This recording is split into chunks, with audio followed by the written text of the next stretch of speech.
Une meilleure façon de prier. Épisode 2. L'art de communier avec le divin. Bienvenue sur Esprit Vivant TV, une chaîne dédiée à la vérité de l'Évangile. Aujourd'hui, nous fêtons 55 ans de ministère. Beaucoup de gens découvrent la liberté grâce au vrai Évangile. J explique les choses simplement pour que tout le monde puisse comprendre les révélations de Dieu. Hier, nous avons commencé à briser les vieux schémas religieux en découvrant qu'il existe une meilleure façon de prier. Nous avons vu que la prière n'est pas un rituel que l'on accomplit pour apaiser Dieu ou pour impressionner les hommes, mais une amitié vivante qui dure toute la journée. Aujourd'hui, je vais nous emmener encore plus loin. Je vais m'attaquer à l'un des plus grands obstacles à l'exaucement, l'hypocrisie de la performance.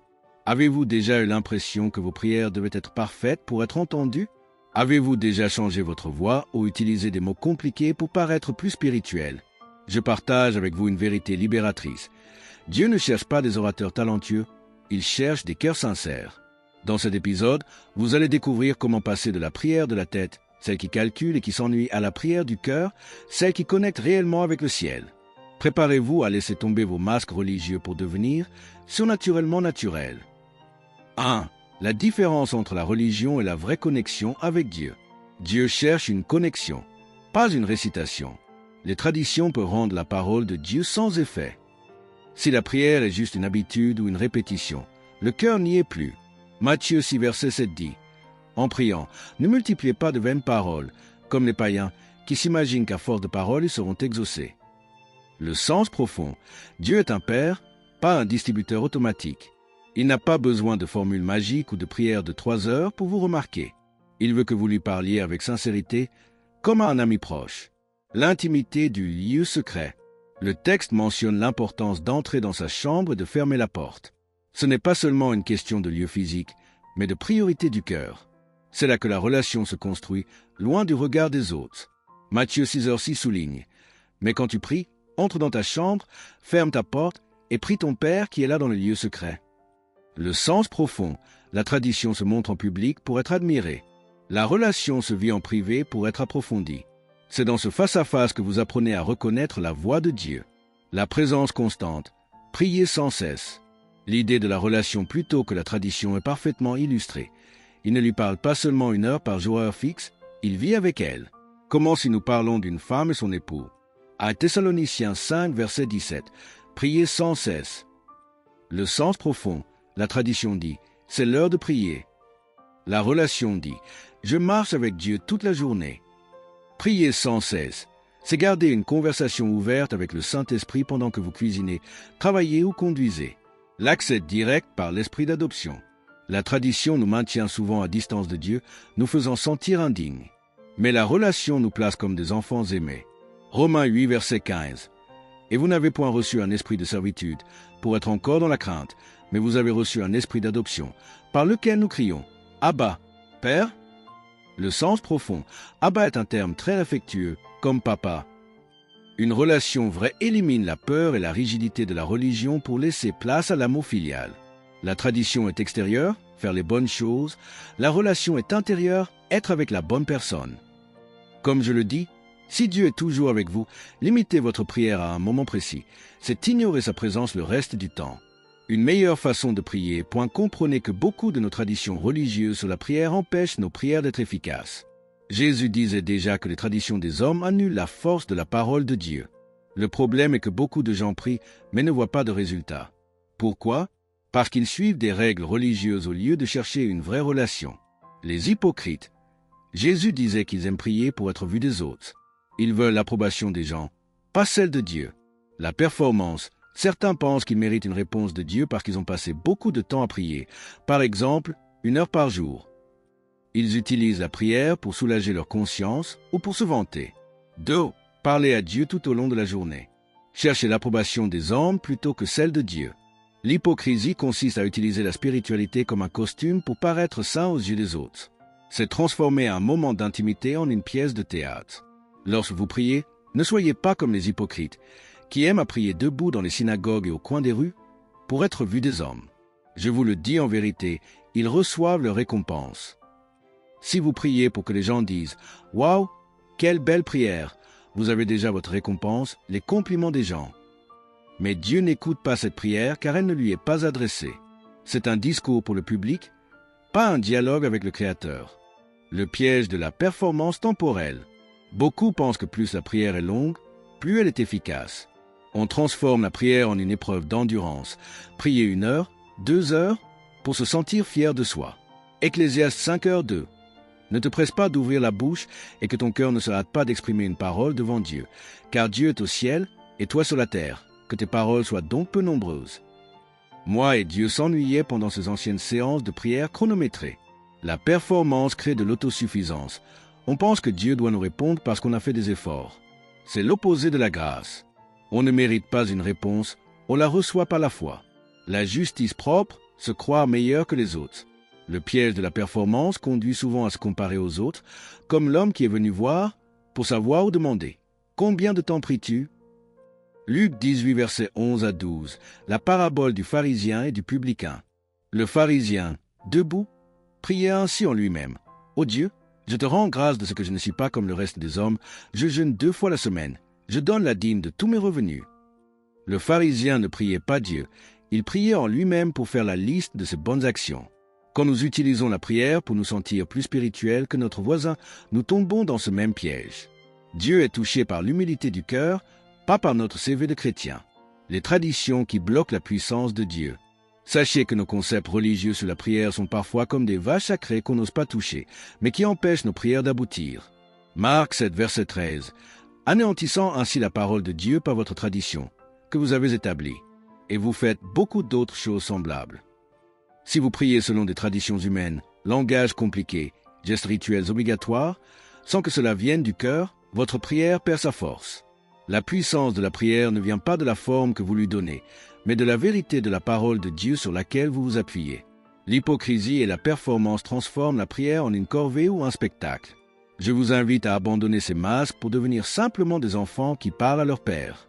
La prière n'est pas un exercice de temps chronométré, c'est une relation. Un jour, un homme a demandé « Combien de temps pries-tu chaque jour ?» Je pense plutôt à une relation avec Dieu comme ta relation avec ta femme.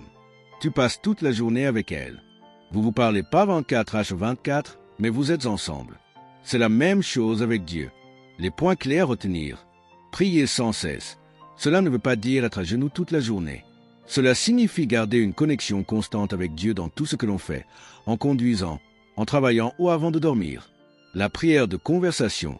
La majorité de la prière devrait être une discussion naturelle avec le Seigneur, comme avec un ami.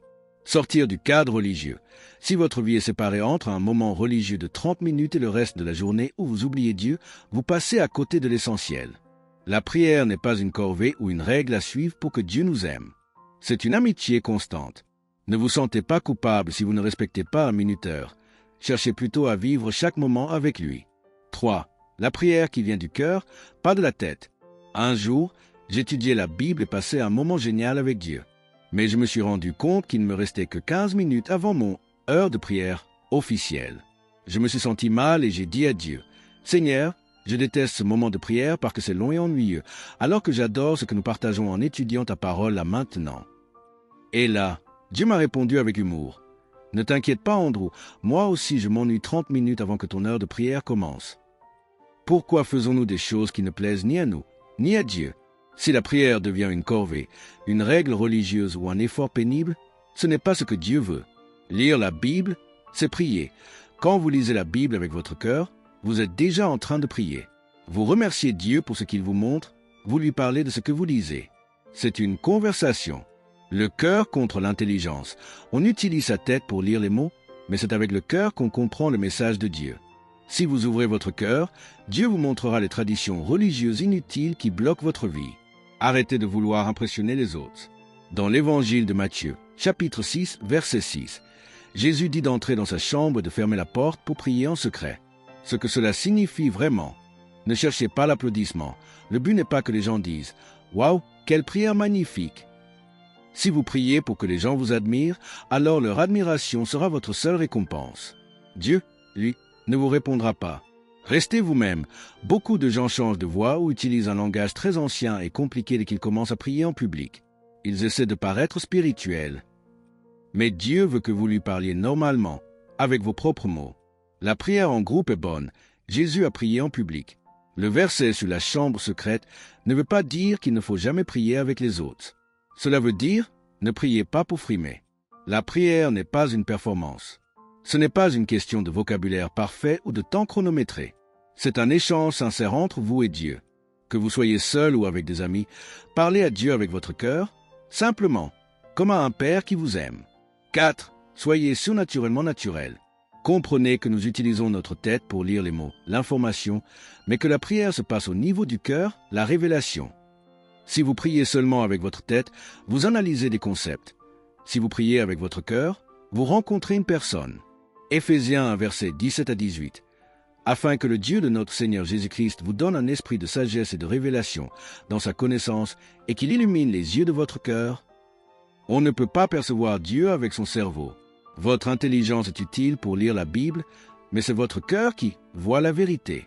Prier avec son cœur, c'est être honnête sur ce que l'on ressent vraiment, plutôt que de dire ce qu'on pense que Dieu veut entendre. Le danger des prières intellectuelles, la tête. La tête aime les belles phrases, le langage soutenu, comme l'anglais du temps de Shakespeare, et la logique. Mais Dieu ne cherche pas un beau discours. 1 Samuel 16, verset 7. L'homme regarde à ce qui frappe les yeux, mais l'Éternel regarde au cœur. Les gens qui lisent des prières écrites à l'avance ou qui utilisent un ton religieux spécial. Si votre prière est préparée uniquement avec votre intelligence pour être correcte, elle manque souvent de vie. Dieu préfère une prière mal formulée qui vient du cœur qu'une prière parfaite qui vient de la tête. La parole de Dieu comme une conversation directe. Lire la Bible et prier sont inséparables. Je ne lis pas la Bible pour obtenir des connaissances théologiques, mais pour écouter Dieu lui parler personnellement. Hébreux 4, verset 12. Car la parole de Dieu est vivante et efficace. Quand je lis un verset, mon cœur réagit. Je m'arrête et dis « Merci Père de me montrer cela ». C'est ça, la prière du cœur. Ce n'est pas un exercice mental de mémorisation, c'est une réaction spirituelle à ce que Dieu dit. Si vous lisez la Bible avec votre cœur, elle devient une prière continue. L'esprit qui aide notre faiblesse. Parfois, notre tête ne sait pas quoi dire ou elle est trop fatiguée. C'est là que le cœur prend le relais par l'esprit. Romains 8, verset 26. De même aussi, l'esprit nous aide dans notre faiblesse, car nous ne savons pas ce qui nous convient de demander dans nos prières. Mais l'esprit lui-même intercède par des soupirs inexprimables. Je parle souvent de prier en langue ou de simplement rester dans la présence de Dieu. C'est une connexion qui dépasse l'intelligence humaine. C'est le cœur qui communique directement avec l'Esprit de Dieu. La tête cherche à comprendre et à contrôler la prière. Le cœur cherche à aimer et à recevoir. Comme je le déesse, même si votre prière n'est pas parfaite selon les règles de la théologie, si elle vient du cœur, Dieu l'entend bien mieux que tout le fatras religieux. Il ne faut pas changer de personnalité quand on parle de Dieu. Si vous êtes quelqu'un de calme, ne commencez pas à crier ou à prendre une voix bizarre dès que vous priez ou que vous prêchez. Si vous faites cela, vous jouez un rôle, c'est de l'hypocrisie. Par exemple, R.W. Schambach reste un prédicateur très énergique et criait souvent sur scène. Mais quand je suis allé manger une glace avec lui, Schambach était exactement le même dans la voiture et au restaurant. Il n'était pas religieux, il était juste lui-même. Soyez authentique, Dieu vous a créé avec votre propre caractère. Il veut que vous soyez surnaturellement naturel. Parlez à Dieu et aux autres comme vous parlez d'habitude. Mon expérience avec les éleveurs. Au début de mon ministère, j'allais voir des éleveurs de bétail dans des fermes isolées. Ces gens n'aimaient pas la religion parce qu'ils y voyaient beaucoup d'hypocrisie. Je ne me suis pas comporté comme un prédicateur traditionnel. Je n'avais pas de pupitre, je m'asseyais simplement avec eux. Je ne demandais pas d'argent de façon formelle. Pourtant, les gens lui donnaient généreusement de la nourriture et de l'argent car ils étaient touchés. Il n'y avait pas de cérémonie compliquée. Résultat, même sans le décorum religieux, il y a eu des miracles incroyables et des vies changées. C'est ce style simple et direct qu'il a gardé pour ses émissions de télévision, ce qui a attiré beaucoup de gens fatigués par les formes religieuses vides. Ce qu'il faut retenir pour votre vie. Dieu est une personne réelle. Il est saint et tout-puissant, mais il n'est pas religieux. Vos efforts pour paraître spirituel ne l'impressionnent pas. Allez dans votre chambre, votre lieu secret. Soyez vous-même et parlez-lui simplement. Quel message libérateur nous avons entendu aujourd'hui. Si vous devez retenir une seule chose de cet épisode, c'est celle-ci. Dieu vous aime tel que vous êtes et il veut que vous lui parliez tel que vous êtes. Nous avons vu qu'il est temps d'arrêter de jouer aux chrétiens et de commencer à vivre une réelle amitié avec notre Père Céleste. La prière n'est pas une performance chronométrée, c'est un cœur qui s'ouvre. N'oubliez pas, Dieu n'est pas impressionné par vos belles phrases ou vos efforts religieux, mais il est profondément touché par votre sincérité. Votre défi pour aujourd'hui, en quittant cette écoute, ne cherchez pas à faire une séance de prière. Essayez simplement d'inclure Dieu dans ce que vous faites. Parlez-lui dans votre voiture, remerciez-le en cuisinant, ou partagez vos doutes avec lui en marchant. Soyez surnaturellement naturel. Rejoignez-nous demain pour la suite de cette série, où nous verrons comment la prière peut enfin devenir efficace et porter du fruit dans votre vie. D'ici là, que la vérité de l'Évangile vous rende libre. À demain. Merci de plonger dans la parole qui transforme. Découvre des enseignements puissants qui réveillent ton esprit et fortifient ta foi. Abonne-toi à Esprit Vivant TV, là où la vie de l'esprit devient réalité.